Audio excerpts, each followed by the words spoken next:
Shri Rajesh Loya, Nagpur Nagar's Sanchalak, Shri Ramji Harakare, Vidar Pranab, Sanchalak, distinguished participants, ladies and gentlemen. Today, I am here amidst you to share my understanding with you the concepts of nation, nationalism, and patriotism in the context of India. That is Bharat. These three concepts are so closely intertwined that it is difficult to discuss any one of them in isolation. Make a beginning with the dictionary meaning of these three words. Nation is defined as a large group of people sharing the same culture, language or history, and inhabiting a particular state or area. Nationalism is defined as identification with one's own nation and support for the interests, especially to the exclusion of interests of other states. Patriotism is defined as devotion to and vigorous support for one's own country. Let us examine these three concepts in the context of India. India was an open society, globally connected along the Silk Route and Spice Route. These busy highways of commerce and conquest witnessed a free exchange of culture, faith, invention, as merchants, scholars, conquerors, and sages traversed mountain and desert and sailed the oceans. Buddhism reached Central Asia, China, and Southeast Asia together with Hindu influences. Many ancient travelers came to India and gave their account. Greek traveler Megasthenes came in the 4th century BC. Chinese traveler Fahian came in the 5th century AD. And Chinese traveler Yuanshan came in the 7th century AD. All of them have described India as having the efficient administrative systems with planned settlements and good infrastructure. In education, Takshashila, Nalanda, Vikramshila, Balavi, Sompura, and Odanpuri comprise the ancient university system in India that dominated the world for almost 1800 years, beginning with 6th century BC. They were magnets to attract the finest minds and scholars from all over the world. In the liberal environment of these institutions, creativity found full form. Art, literature, and scholarship flourished. Chanakya's Arthashastra, an authoritative text on the statecraft, was also written during this period. India was a state long before the concept of the European nation state, which gained ground after the Treaty of Westphalia in 1648. Their model was a defined territory, a single language, shared religion, and a common enemy. That was the model which led to the formation of various nation states in Europe. On the other hand, In stark contrast to that concept, Indian nationalism emanated from universalism, the philosophy of Vasudhaiva Kutumbakam, Sarve Sukhina Bhavantu, Sarve Santu Nirama. We see the whole world as one family and pray for the happiness and good health of all. Our national identity has emerged through a long-drawn process of confluence, assimilation, and coexistence. The multiplicity in culture, faith, and language is what makes India special. We derive our strength from tolerance. We accept and respect our pluralism. We celebrate our diversity. There have been a part of our collective consciousness for centuries. Any attempt at defining our nationhood in terms of dogma and identity, of religion, region, hatred, and intolerance will only lead to the dilution of our national identity. As Sarvapalli Radhakrishnan said, any differences that may appear are only on the surface, but we remain a distinct cultural unit with a common history, a common literature, and a common civilization. Unquote. In the words of eminent historian Vincent Smith, India, beyond all doubt, possesses a deep underlying fundamental unity, far more profound than that produced either by geographical isolation or by political superiority.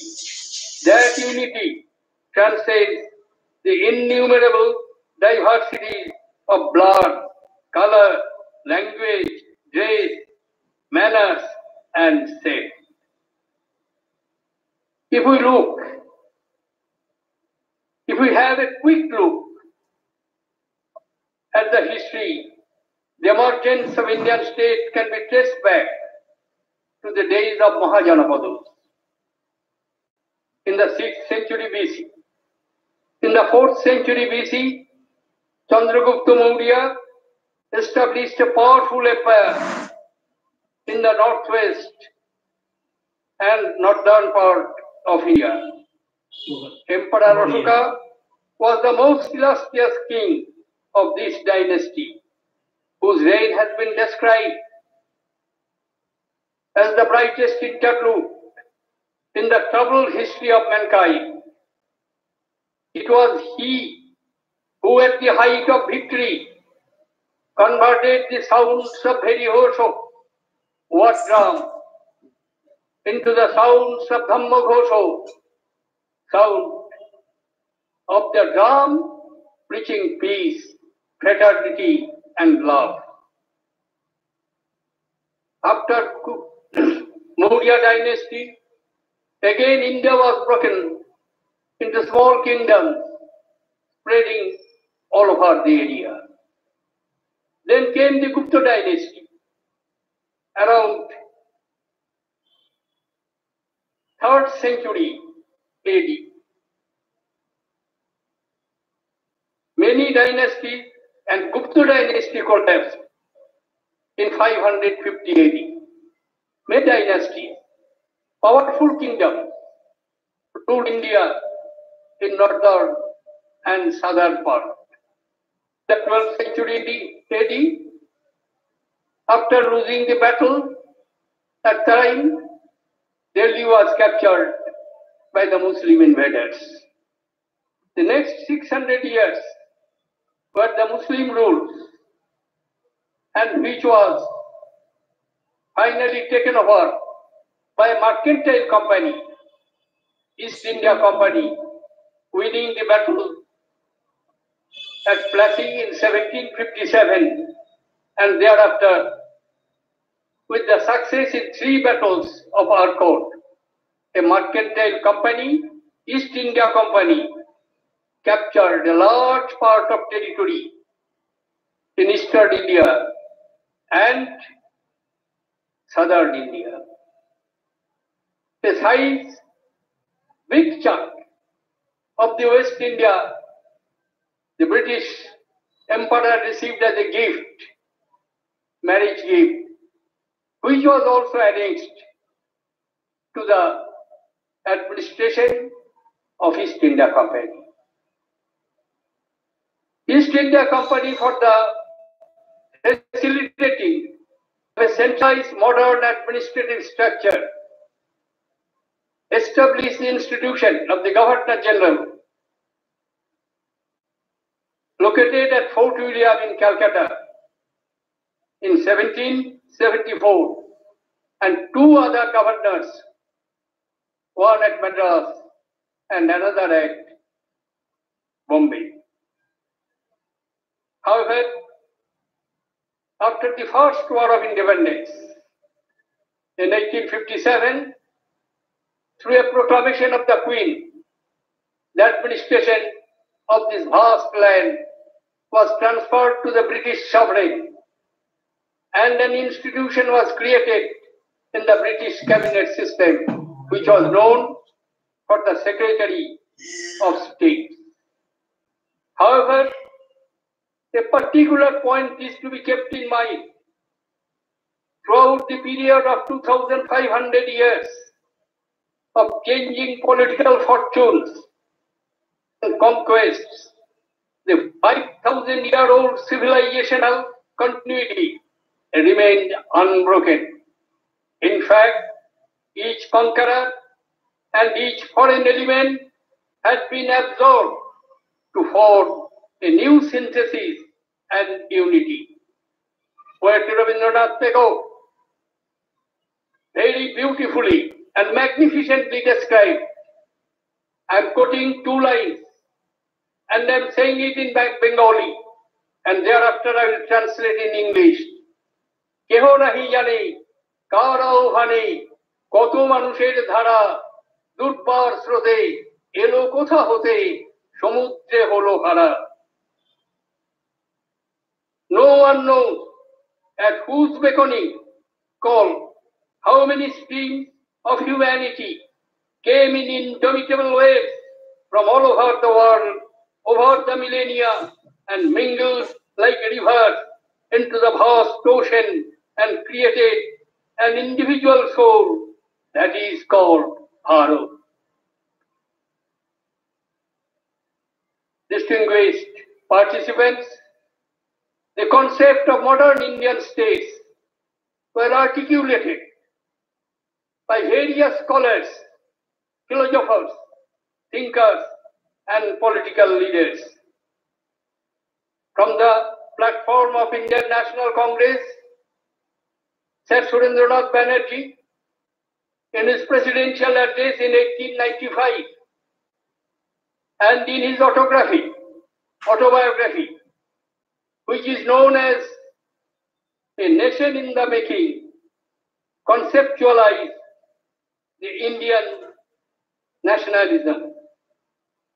This nationalism comprised all Indians living in the British Indian provinces and 565 princely ruled states in India.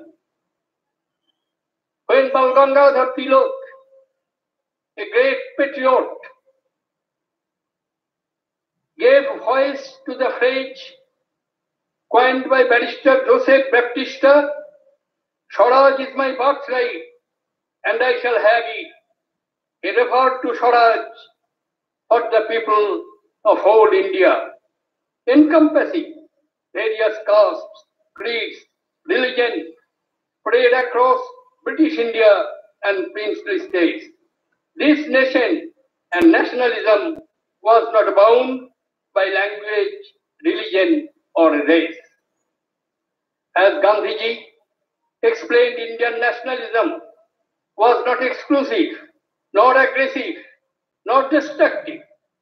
It was this very nationalism that Pandit Jawaharlal Nehru so vividly expressed in the discovery of India, and I quote, I am convinced that nationalism can only come out of the ideological fusion of Hindu, Muslims, Sikhs, and other groups in India. That does not mean the extinction of any real cultural, or of any group, but it does mean a common national outlook to which other matters are subordinated. Unquote. In the process of our movement against the British rules, the various anti-colonial, anti-British, and mostly progressive movements across the length and breadth of the country were ultimately unified in a cohesive national struggle for freedom, keeping the feeling of patriotism above everything, individual, ideological, and political leaning. Ultimately, we won freedom in 1947. Thanks to Sardar Patel's untiring efforts, the princely states of India merged with the British Indian provinces, leading to the consolidation of India. The complete integration of provincial and princely states took place after the formation of states on the recommendation of the States Reorganization Commission in 1956. On 26 January 1950, the Constitution of India came into operation. In a remarkable display of idealism and courage, we, the people of India, gave to ourselves a sovereign democratic republic to secure for all its citizens justice, liberty, and equality. We undertook to promote among all citizens fraternity, the dignity of the individual, and the unity of the nation. These ideals became the lodestar of the modern Indian states. Democracy became our most precious guide towards peace and regeneration from the swamp of poverty which was created by 190 years colonial rule by Britain. For us, democracy is not a gift, but a sacred trust.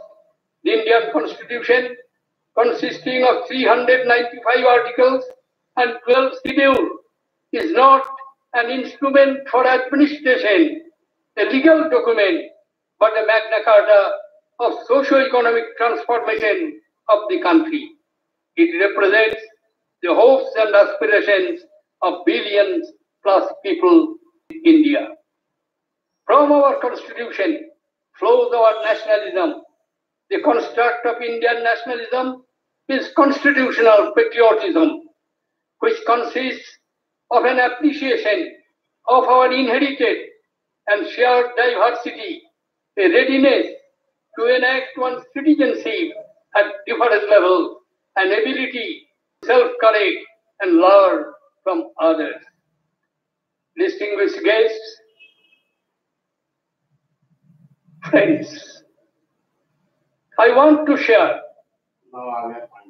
with you some truths that I have internalized during my 50 years and more public life as party activist, as member of parliament, as member of cabinet. The soul of India resides in pluralism and tolerance. This plurality of our society has come through assimilation of ideas over centuries.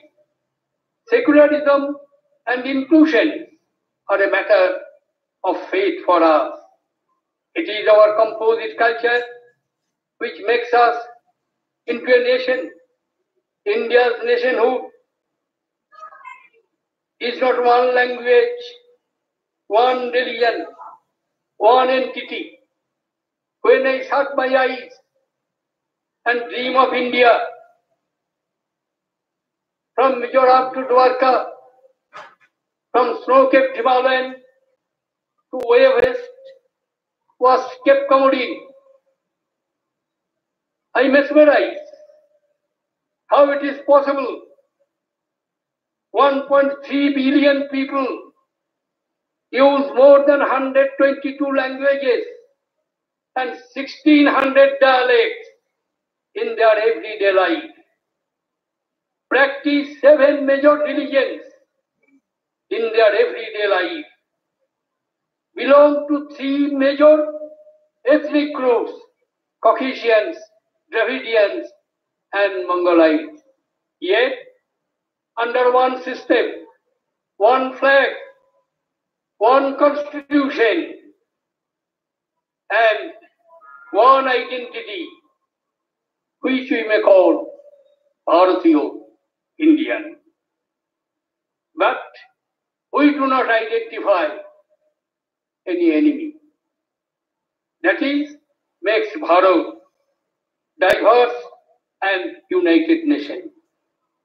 In a democracy, I believe informed and reasoned public engagement on all issues of national importance is essential. A dialogue is necessary not only to balance the competing interests but also to reconcile them. Divergent strands in public discourse have to be recognized. We may argue, we may agree, we may not agree, but we cannot deny the essential prevalence of multiplicity of opinion. Only through a dialogue can we develop the understanding to solve the complex problems without an unhealthy strife within our polity. Peaceful coexistence, compassion, respect for life, and harmony with nature form the foundation of our civilization. Every time a child or a woman is brutalized, the soul of India is wounded. Manifestations of rage are tearing our social fabrics. Every day we see increased violence around us. At the heart of this violence is a darkness, fear, and mistrust. We must free our public discourse from all forms of violence, physical as well as verbal. Only a non-violent society can ensure the participation of all sections of people in the democratic process, especially the marginalized and the dispossessed.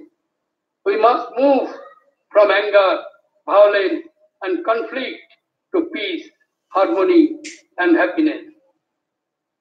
For so long, we have lived with pain and strife. I am addressing the trainees. You are young, disciplined, well trained, and highly educated. Please wish for peace, harmony, and happiness. Our motherland is asking for that. Our motherland deserves that. Happiness is fundamental to the human experience of life. To lead a healthy, happy, and productive life is the basic right of our citizens.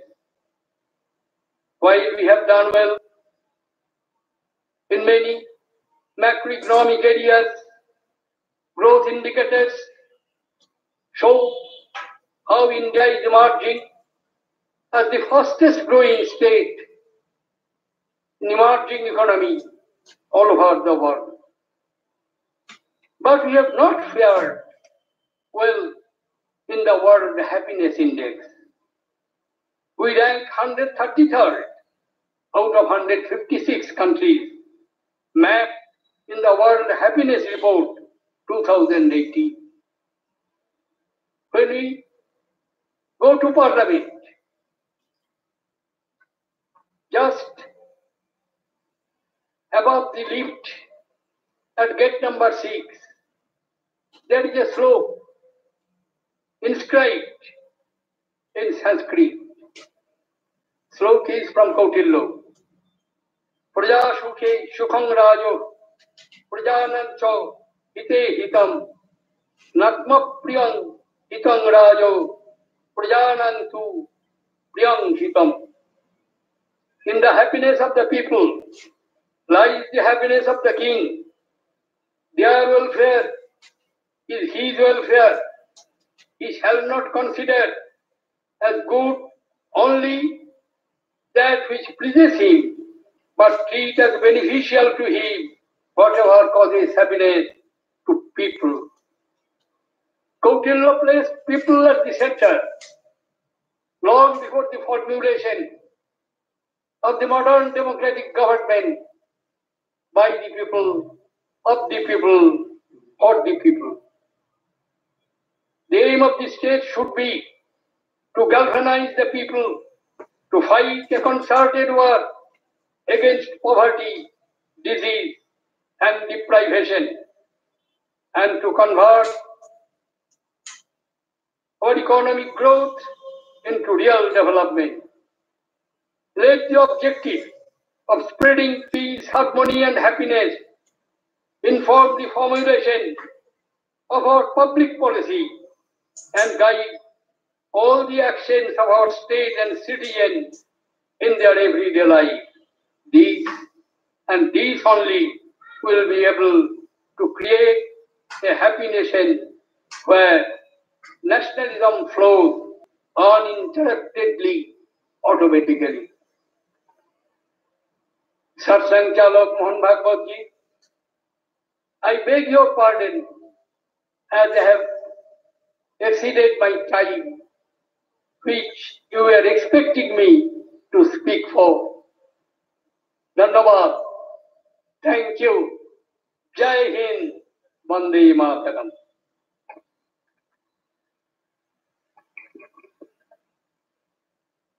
सभी नागरिक बंधु भगिनी से कृपया आग्रह है कि अतिथि, अधिकारी और शिक्षार्थी जाने के पश्चात ही अपना स्थान छोड़ेंगे. अभी ध्वजा उत्तोलन होगा. अभी हम सब अपने स्थान पर खड़े रहेंगे. हो गया बंद कर.